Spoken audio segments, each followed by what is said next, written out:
Buenos días, amigos televidentes. Le brindamos información y novedades en el mundo agropecuario, noticias y eventos de relevancia. Agropecuaria Siglo XXI, con ustedes. Recuerden nuestro canal YouTube, donde pueden sintonizar todos los programas, desde este mismo hasta los pasados emitidos.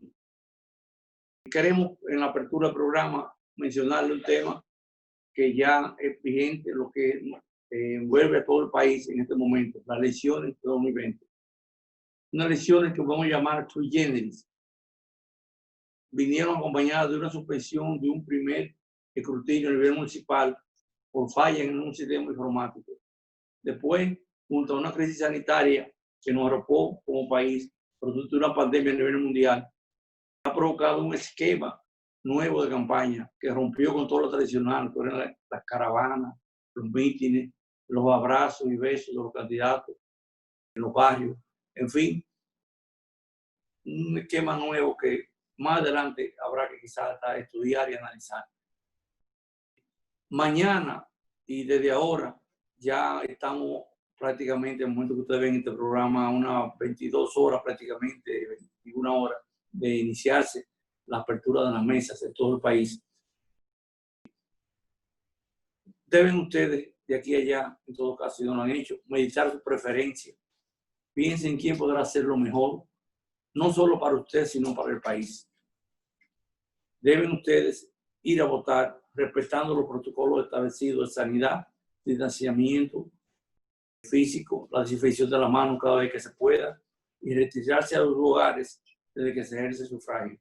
La Junta Central Electoral ha dado garantía de proveer materiales de protección, mascarillas y guantes y toallas higiénicas en los centros de votación, igual que prácticamente los partidos mayoritarios han hecho la misma oferta. Es decir, que hay toda una infraestructura para garantizar la no contaminación de las personas si siguen estas reglas que estamos mencionando.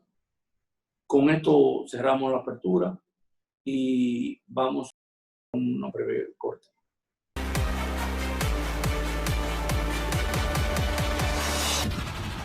El radar agropecuario es un acto que se celebró en el IDIAF, Instituto Dominicano de Investigación Agropecuaria y Forestales, donde se reconoció y le pidió a los colaboradores del Centro Copia RD, los señores Kim Sen-yu, investigador asistente, y Lin Wong, traductora. La actividad se celebró en la instalación del IDIAF en Santo Domingo y fue encabezada por el ingeniero Rafael Pérez Duvergé, el director ejecutivo, y el doctor Kim Jong-un, director del Centro Copia RD. Hay que siempre agradecer y gratitud a quien nos ayuda, a quien nos tiende la mano. Estos investigadores pasaron varios años en el país trabajando en diferentes proyectos que ya ustedes pudieron ver en el programa que reseñamos con frecuencia sobre el manejo de plagas en invernaderos, estudios de diferentes impactos en todo lo que es la agropecuaria nacional. Agradecemos el apoyo de estos anegados colaboradores técnicos que miran de su país, dejando quizás su comodidad y su desarrollo personal a un lado para venir a tender la mano a los países que más lo necesitan. Seguimos con las noticias.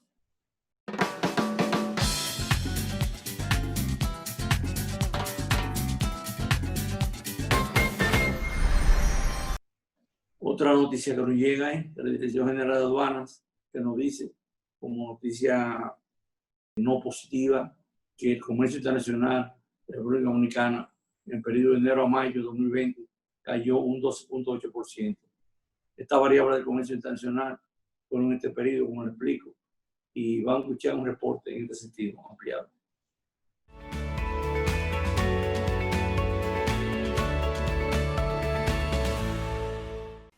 El comercio de República Dominicana con el resto del mundo ha caído en promedio de 12.8% de enero a mayo del 2020 con relación al 2019.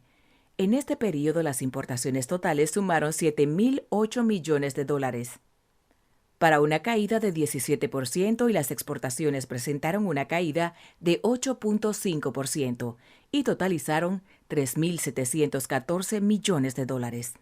En los primeros 5 meses del año, el 83% de las importaciones fueron no petroleras y muestran una caída de 11%, mientras que el restante 17% corresponde a las petroleras. Estas últimas mostraron una caída de 43% de acuerdo a las estadísticas de la Dirección Nacional de Aduanas, DGA. Del total de las importaciones, el 48% corresponde a bienes de consumo, el 34% materias primas, mientras que el restante 18% a bienes de capital. Los bienes de consumo presentaron una caída de 19%, al igual que las materias primas, y los bienes de capital que mostraron un descenso de 19% y 9% respectivamente. Las exportaciones del régimen Zonas Francas en los primeros 5 meses del año ascendieron a 2.112 millones de dólares, presentando una caída de 14% con relación al 2019.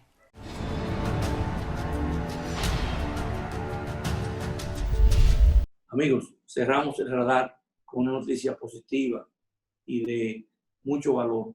Nos permitimos reseñar que en la semana recién pasada ya se dio la apertura de la remodelada oficina de la Regional Central. El ministro de Agricultura encabezó esta oportunidad, la 5ª inauguración relacionada con la reinauguración de las oficinas que sirven a las regionales agropecuarias de todo el país. En este caso, la Regional Central, que abarca los municipios de La Vega, Constanza y Jarabacoa.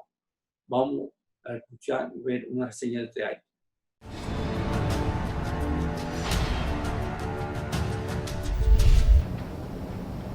Buenas tardes, señoras y señores. Buenas tardes al señor ministro de Agricultura, ingeniero Omar Benítez, a la licenciada Lourdes Alvarado, gobernadora provincial, padre Porfirio Espinal, párroco de la Santísima Trinidad, Ramón Mejía, presidente de AMPA, y el ingeniero agrónomo Oliverio Espaillat, representante de los productores arroceros. Quiero en esta bienvenida, en este acto de entrega de estas modernas edificaciones, la cual forma parte del plan que tenía nuestro ministro de reposicionar al Ministerio de Agricultura, de mejorar la imagen del Ministerio de Agricultura, en el sentido físico, en el alojamiento de las oficinas, para darle un servicio adecuado a los agricultores. Pero al mismo tiempo, no solo fue esta planta física, también él nos trajo 13 tractores nuevos, que desde hace 1 año y medio han estado dando servicio a los agricultores de arado gratuito, cosa que ha repercutido de una manera directa en el fomento de la producción. De igual forma, hemos hecho lo que no se hacía antes, trabajar con la infraestructura rural.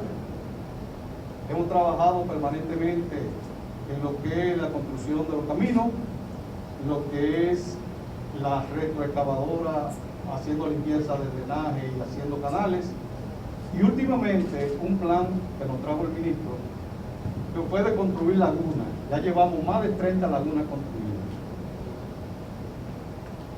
con una visión de que los agricultores entiendan que lo que estamos aquí en esta región es para servirle a los agricultores, para apoyarlo en su plan de producción, para apoyarlo en el desarrollo de su agricultura.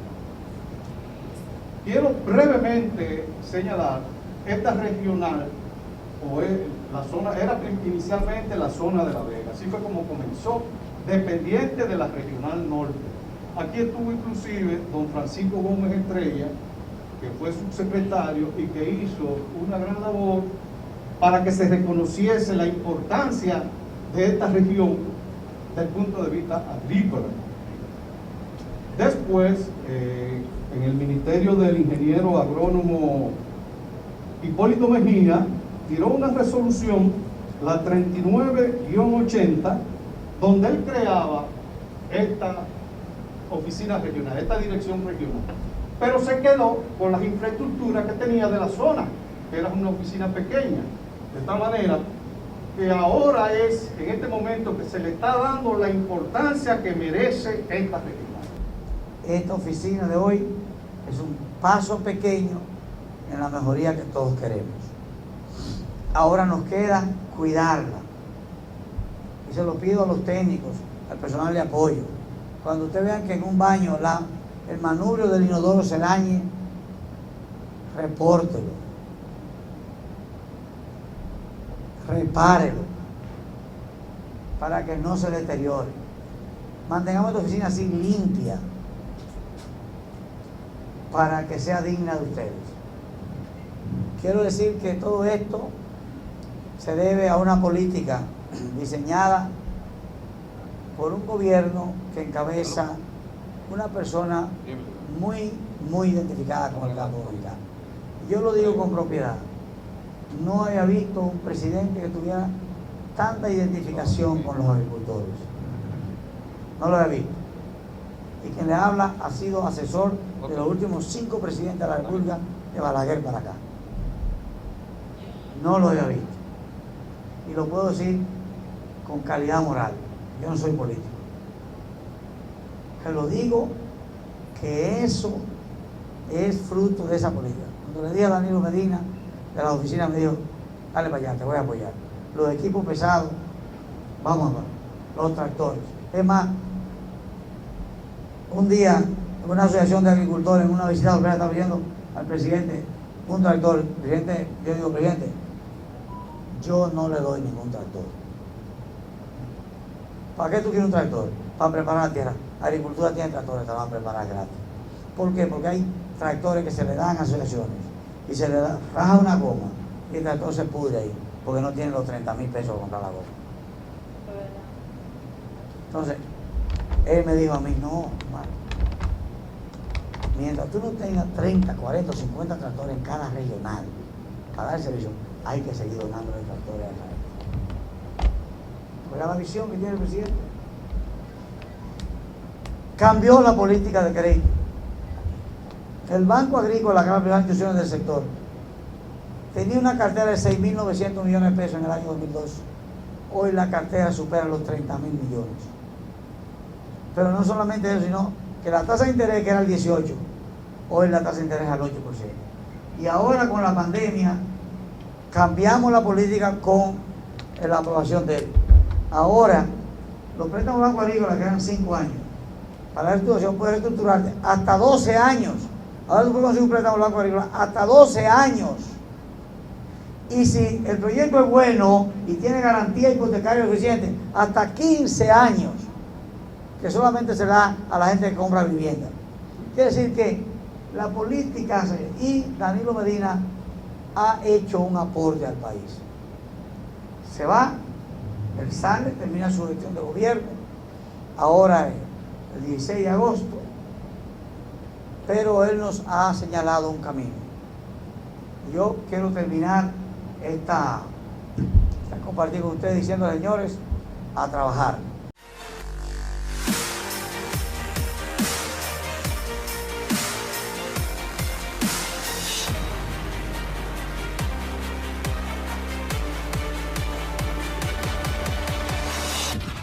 Amigos, llegamos a la entrevista de la semana, virtual como siempre en estos tiempos, y para descongestionar un poco, para no presionar mucho y que este neumático se explote con esta política apabullante, vamos a hacer una entrevista proactiva con Osiris de León, geólogo, sismólogo, ambientalista y amigo de este programa incondicional. Osiris, buenos días y bienvenido al programa. Buenos días, Oscar. Buenos días a todo el pueblo dominicano. Contento de estar conversando contigo y con todo el país sobre temas ambientales, sobre riesgos naturales, sobre la pandemia que ha estado afectando al mundo desde el principio de este año y cómo se interconectan todos esos aspectos de nuestra vida diaria. Cómo cambia tu vida, la mía, en New York, aquí, en Chile, en México, Argentina, en cualquier parte del mundo, con este tipo de situaciones. Y qué bueno que me das la oportunidad de conversar contigo y con todo el público sobre estos temas de interés. Sí, en esa misma línea, ya que tú abriste el tema, tenías inquietud, ¿cómo conectar aparentemente, que no es muy claro, lo que es la pandemia, que es un elemento de salud personal y ya mundial, humana, colectiva, con lo que es el medio ambiente global, lo que es el hábitat, la ecología, el clima. Explícanos un poco eso para que la gente pueda entender el concepto. Mira, las leyes de la física nos dicen que toda acción produce una reacción. El nivel de contaminación que hay en el mundo de hoy es una reacción a un estilo de vida que hemos desarrollado a partir de los años 50. Nos hemos convertido en un mundo oleodependiente. Para todo dependemos del petróleo. Para tu ir al trabajo tú dependes del petróleo. Para iluminarte en tu casa dependes del petróleo.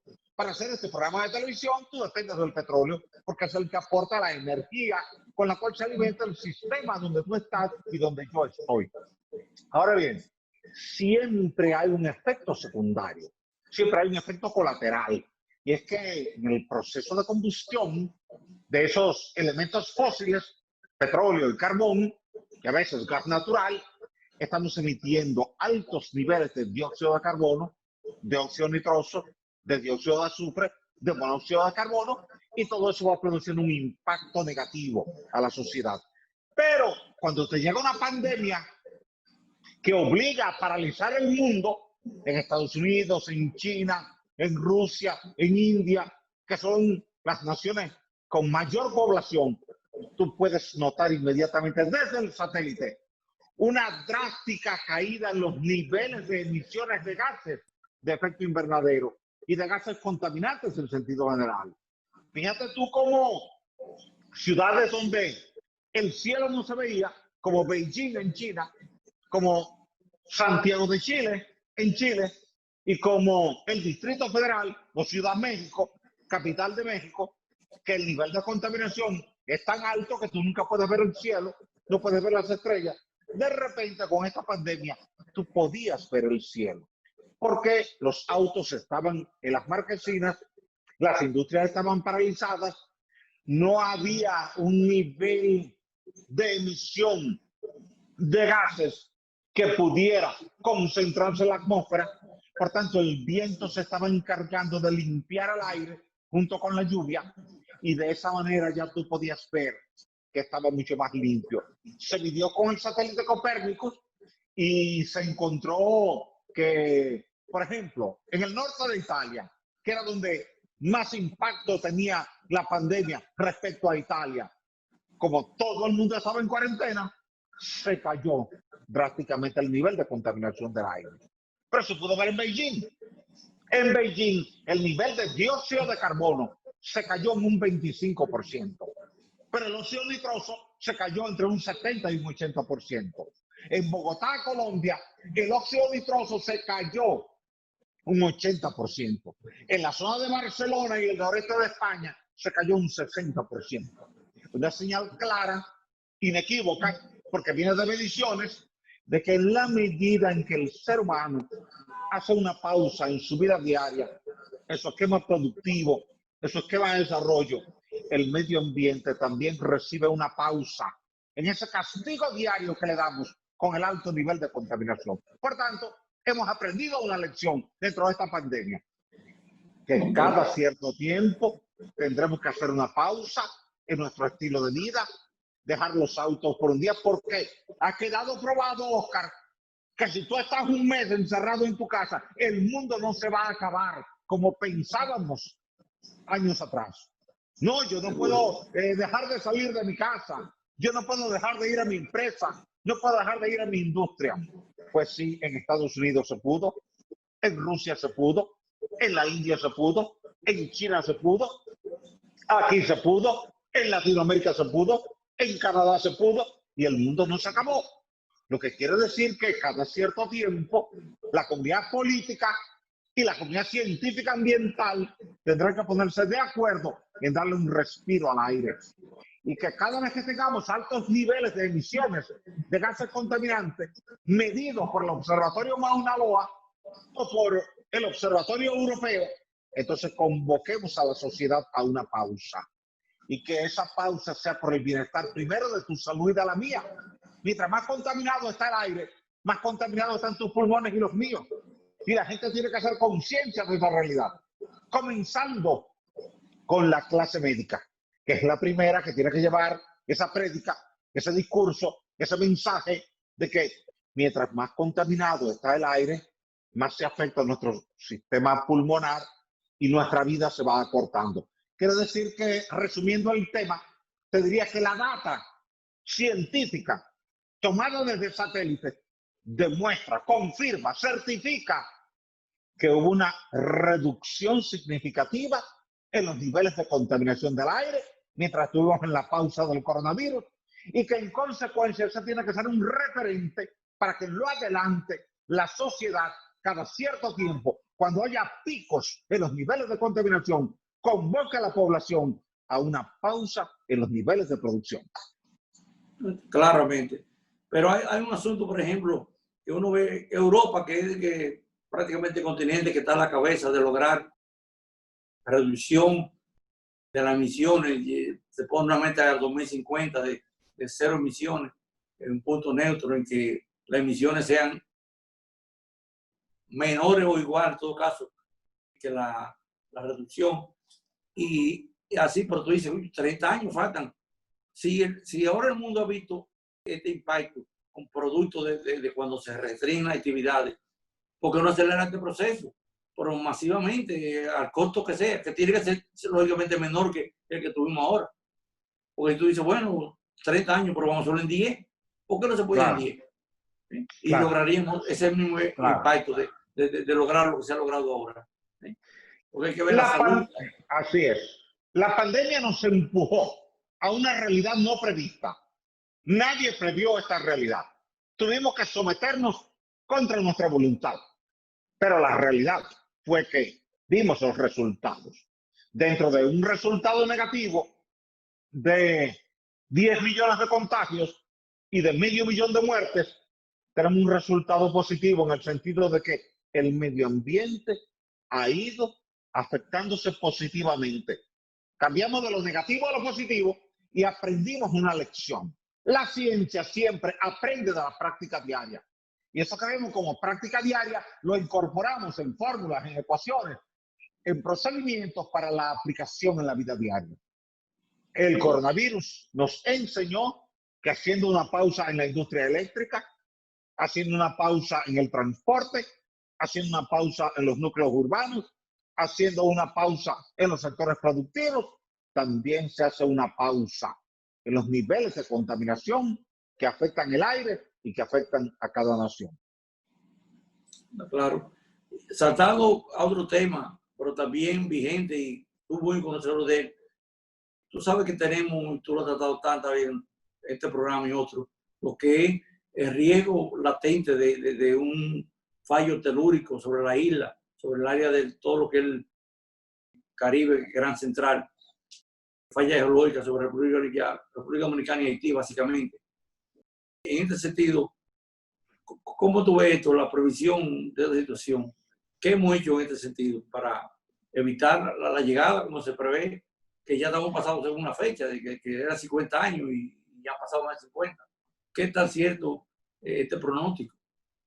Mira, es un tema importante que hay que tocarlo de manera permanente para la educación de la gente. Muchas veces nos acordamos del terremoto cuando tiembla la tierra. Como dice aquella vieja máxima de que nos acordamos de Santa Bárbara cuando llega el trueno. Pero nosotros tenemos que acordarnos cada día de que vivimos en una zona de alto riesgo sísmico. Y que si bien es cierto que un gran terremoto se produce cada 50, 60 o 70 años, esa es una estimación que hace el ser humano en base a la data estadística. Pero que la naturaleza no sabe de estadísticas, ni lleva ese control estadístico. La naturaleza simplemente va acumulando energía elástica hasta que esa energía acumulada supera el límite de resistencia de la roca y se rompe y viene al terremoto. La pasada semana tuvimos un terremoto a magnitud 7.4 en México, pero en el 2017 habíamos tenido un terremoto en México. Pero en 1985 habíamos tenido un terremoto en México. Quiere decir que del 85 para acá, en 35 años, hemos tenido 3 grandes terremotos en México. Claro, los últimos 2 no fueron tan destructivos como el del año 85, pero en términos de magnitud se acercaron bastante. Fíjate tú cómo Japón en un año puede tener 2 y hasta 3 terremotos de magnitud 7 o cercano a 7. Fíjate tú cómo California espera un terremoto en cualquier momento. California tiene más tiempo que nosotros esperando un gran terremoto, pero no se descuida. California revisa sus puentes, revisa sus códigos de construcción, actualiza sus códigos de construcción. California está haciendo algo que ya estamos haciendo aquí en la República Dominicana, y es que ya estamos construyendo hospitales con un criterio de sismoresistencia. Antes un hospital se construía como quiera y donde quiera. Ahora no.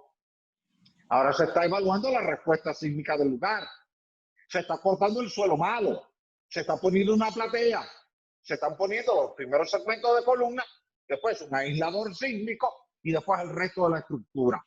De forma tal de que cuando hay un terremoto, ese hospital pueda seguir operando en condiciones normales y que el cirujano que esté llevando a cabo una cirugía en ese momento, él no tenga que salir corriendo por temor a que el hospital se le caiga encima, sino que él puede seguir trabajando de manera normal, consciente de que ese hospital va a responder de forma adecuada durante el sismo, porque está hecho así.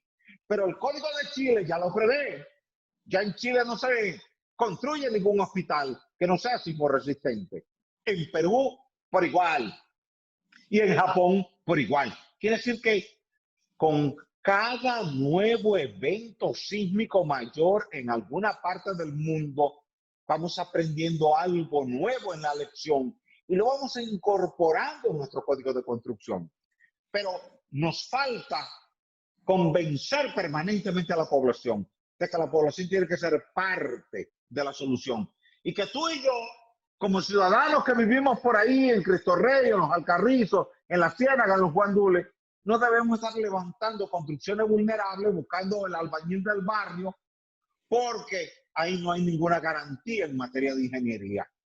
Y tiene que ser el Estado quien asuma la labor de educación a la población, en el sentido de que cuando tú vives en una zona de riesgo sísmico, tú no puedes construir de la misma manera que construye en un lugar que no tenga riesgo sísmico. Pero todavía más, que cuando tú construyes en un sector de roca, como el Malecón, como Bellavista, como La Julia, como Piantini, como Naco, como Gascue, como El Millón, como Alba Rosa, como Villa Duarte, como Los Mameyes, que es roca rígida, no debes construir igual como cuando tú construyes en Los Prados, en San Jerónimo, en Villamella, en Los Alcarrizos, en Pantoja, que es suelo.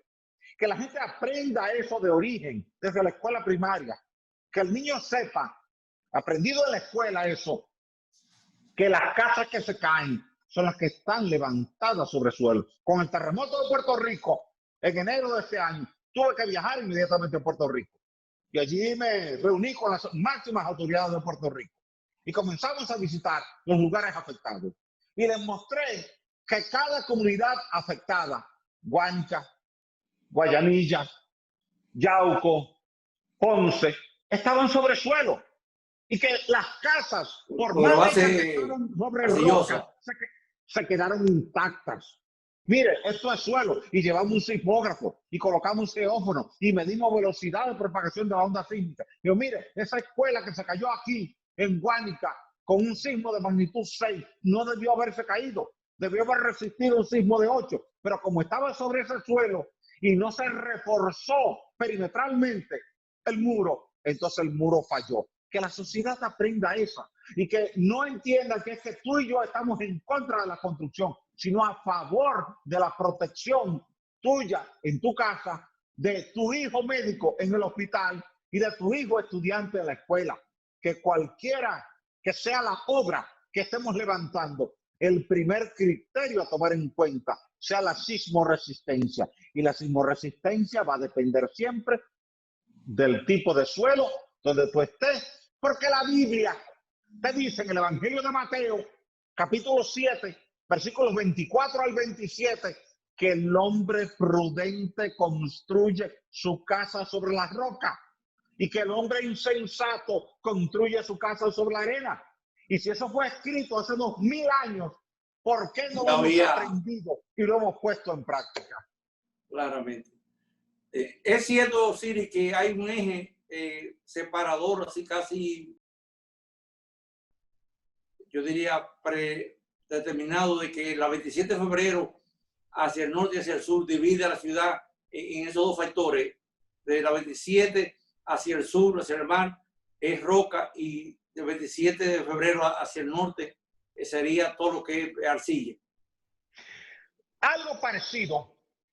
De la 27 hacia el malecón está la mejor roca, la roca más dura, la más rígida, la de los mejor arrecifes de hace millones de años. Claro, tú puedes estimar ese rango entre 300 y 400 mil años. Y de la 27 a la John F. Kennedy todavía tienes roca, pero ahora la roca es regular. Ahora ya al norte de la John F. Kennedy tiene suelo. Pero dentro de eso hay un área que tienes que seccionar, que es el área que está en la bajada de la Churchill, que está en la bajada de Paraíso, frente al Club Paraíso, que está en los Prados, la Castellana, San Jerónimo, Las Lauras y la Avenida Luperón, que es una parte de arcilla. Cuando tú te vas a la Kennedy con Lincoln, estás en roca. Cuando te vas a la Kennedy con Churchill, estás en suelo. El área entre la Churchill y la Lincoln en la John F. Kennedy marca la diferencia, la transición de la roca al suelo. Y la gente debe tomarlo en cuenta. Por eso tú tienes torres en la Kennedy con Lincoln, pero no tienes torre en la Kennedy con Churchill. Cambia, hay un suelo. Entonces, eso tú tienes que tomarlo en cuenta al diseñar tu casa, tu escuela, el hospital, cualquier edificación que vayamos a levantar, tiene que tomar en cuenta el tipo de suelo, porque el daño primario lo produce el suelo. Un terremoto pequeño, un suelo de mala respuesta sísmica, te hace mucho daño. Un terremoto grande sobre roca prácticamente no te hace daño. Por eso tú ves terremotos de magnitud 6 o 7, por ejemplo de 7 como el de Haití, que te mató 316,000 personas. Y ves terremotos de 8 que no te matan ni 10 personas. Claro, la diferencia es que el de 7 estuvo sobre suelo y el de 8 estuvo sobre roca. Y esa diferencia fundamental se refleja en la cantidad de daño que puede producir el terremoto, sobre todo la cantidad de víctimas mortales que pueden derivarse de un evento sísmico mayor. Cierro mi pregunta en este tema con algo claro. Si es como tú dices, que hay prácticamente un mapa geológico de la ciudad, las zonas que son proclives a destrucción ante un terremoto, han sido intervenidas por el Estado. Hay una evaluación de esos edificios que están ahí, si existen de altura suficiente para, en caso que no hayan hecho la debida construcción, reforzarlo y evitar cuando viniera un cataclismo que se caigan como una baraja de naipes. Mira, tú has tocado un buen tema, Oscar. El Estado tiene una oficina que se llama la ONESBI, que es la Oficina Nacional de Evaluación Sísmica y Vulnerabilidad de Infraestructuras y Edificaciones. Está ahí donde está la Defensa Civil. El papel de la ONESBI es ese que tú acabas de citar. Evaluar las edificaciones públicas y privadas que puedan ser vulnerables ante un evento sísmico mayor. Si es del Estado, sugerirle al Estado una intervención inmediata para corrección. Y si es privada, avisarle al propietario de las intervenciones primarias que debe hacer para garantizar su seguridad. Y te voy a poner un ejemplo. El Hospital Regional Universitario José María Cabral Ibáez fue un hospital que durante 25 años estuvimos discutiendo dentro de la comunidad científica nacional el alto nivel de vulnerabilidad sísmica que tenía ese hospital. Pues cuando el gobierno tomó conciencia de esa realidad, le dio instrucciones a la Oficina de Ingenieros Supervisores de Obras del Estado de que interviniera el Cabral Ibáez y que se corrigieran esas vulnerabilidades. Entonces, ahora, donde había dos columnas delgadas y altas, ahora se puso un muro para que quien asuma la deformación no sea la columna, sino el muro. Y que el día que haya un terremoto, el hospital responda bien. Se intervinieron los cimientos y los cimientos que eran débiles, frágiles, fueron cambiados. Quiere decir que se ha hecho una intervención estructural mayor en el Hospital Regional Universitario José María Cabral Ibáñez para cambiarlo de un hospital altamente vulnerable ante un evento sísmico a un hospital altamente seguro ante un evento sísmico. Eso va en la línea de lo que tú planteas.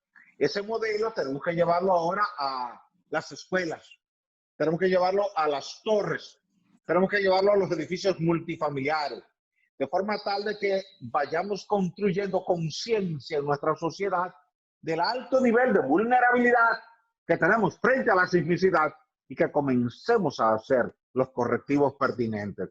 A veces, pequeñas inversiones en muros rígidos salvan una edificación del colapso. Hemos visto en Europa terremotos de magnitud 6 que han destruido ciudades por ese nivel de vulnerabilidad. Y cuando tú ibas en Onuama, te encuentras que estaban levantadas sobre arena, sobre arcilla o sobre limo. Pero al lado te encontrabas edificaciones levantadas sobre roca y que estaban intactas, como el caso de Puerto Rico ahora en enero. Eso tenemos que llevarlo de la mano de ese mapa geológico al que tú haces referencia y que sea como una cartilla de vida diaria.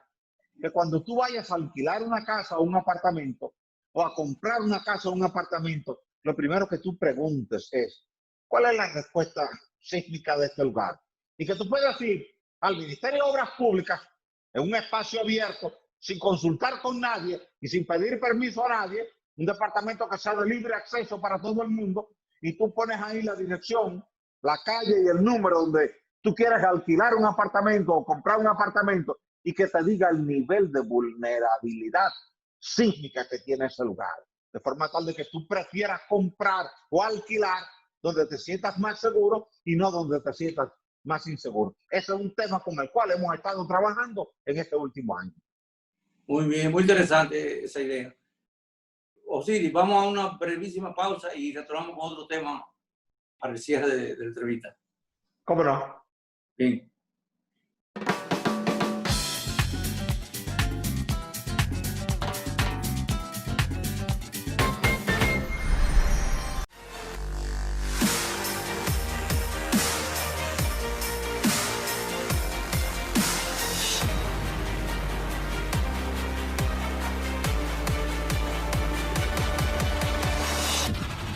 Osiris, retornando de la pausa, un tema vigente en esta misma semana, el polvo del Sahara. Ya nos anuncia que este jueves recién pasado comenzaría a sentirse de nuevo los efectos de una segunda oleada. Explícanos un poco los efectos, causas y consecuencias de este fenómeno meteorológico. Cada cierto tiempo, sobre todo en primavera y en verano, pero mayormente en verano, con las altas temperaturas en el desierto del Sahara, el viento caliente choca con el aire frío que viene desde el norte y genera remolinos, tormentas de arena. Toda la fracción fina, el polvo fino que está en el desierto se eleva. Y al llegar a altos niveles, el viento alisio que viene de este a oeste lo empuja hacia el Atlántico.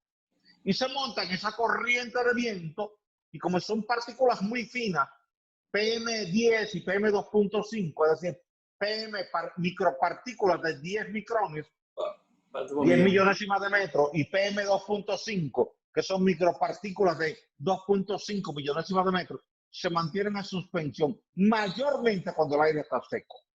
Entonces, en esta ocasión han coincidido tres factores.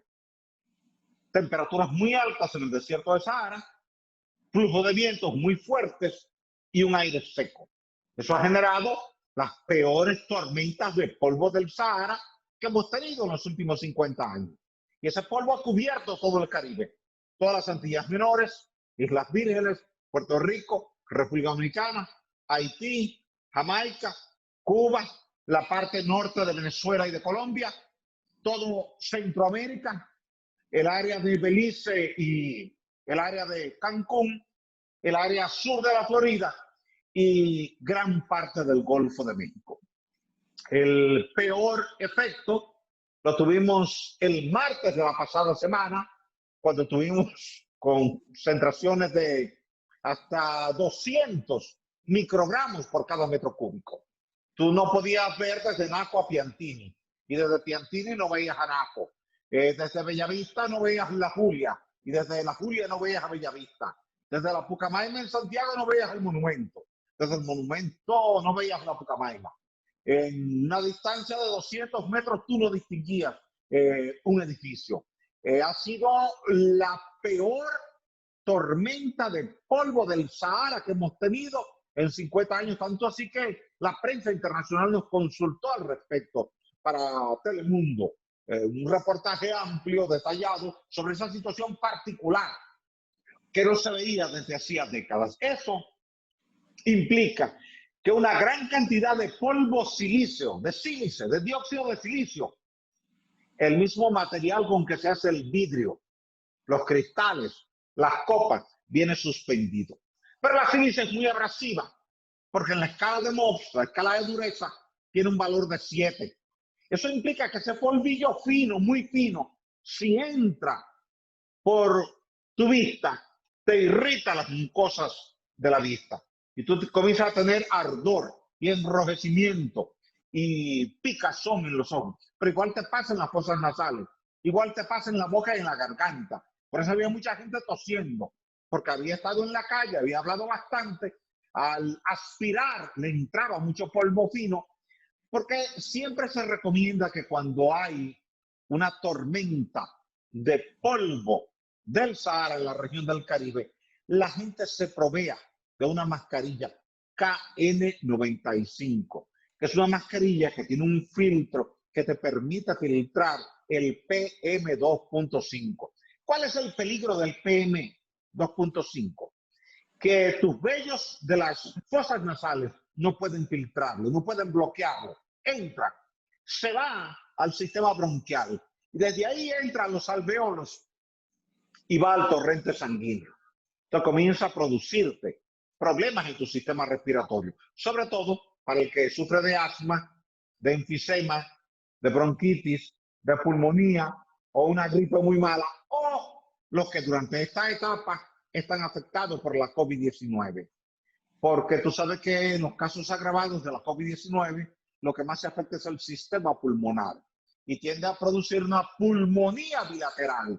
Entonces, en adición al problema del virus, tú tienes encima un polvo fino del Sahara que está entrando a tu sistema respiratorio, se te complica el escenario. Por eso, una de las recomendaciones que hicimos, tanto en la prensa nacional como internacional, fue que quien estuviese pasando la etapa del COVID en su casa, se abstuviera de salir a la calle, que se quedara en la casa, pero que aún estando en la casa, fuera en la habitación, fuera en la sala, fuera en la terraza, fuera en el comedor, tuviera una mascarilla KN95 para evitar afectación a su sistema respiratorio.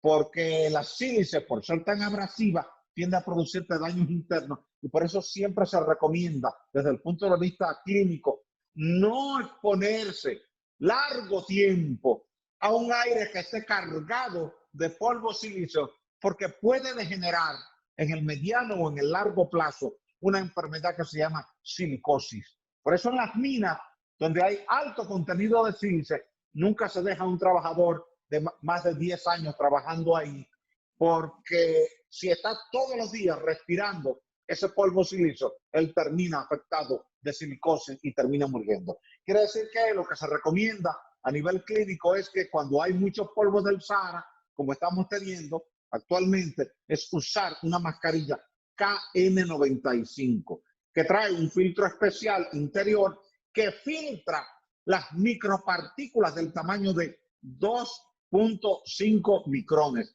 Eso te garantiza a ti que puedes estar respirando tranquilamente sin estar llevando al interior de tu organismo micropartículas.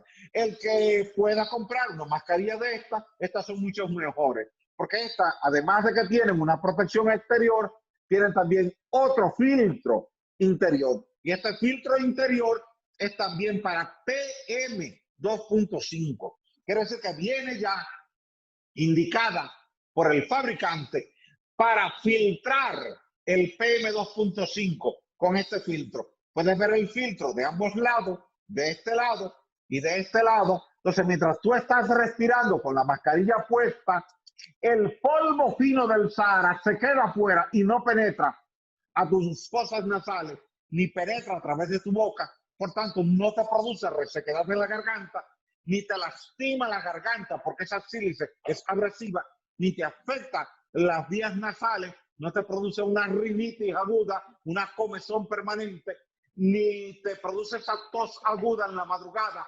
Mucha gente el martes de la pasada semana y el miércoles despertó sofocada, con dificultad para respirar y mucha tos, y no se había percatado de que era que había respirado durante el día mucho aire que estaba altamente cargado de esas micropartículas que vienen del desierto del Sahara. Quiere decir que esa es la situación que hemos tenido en esta ocasión. No es nuevo, es algo que tiene millones de años ocurriendo, va a seguir ocurriendo, pero con el cambio climático y las altas temperaturas que tenemos en el desierto del Sahara, esto se ha ido acelerando, se ha ido intensificando, y es posible que cada día tengamos más tormentas de polvo del Sahara con mayor concentración que puedan estar afectando a la población.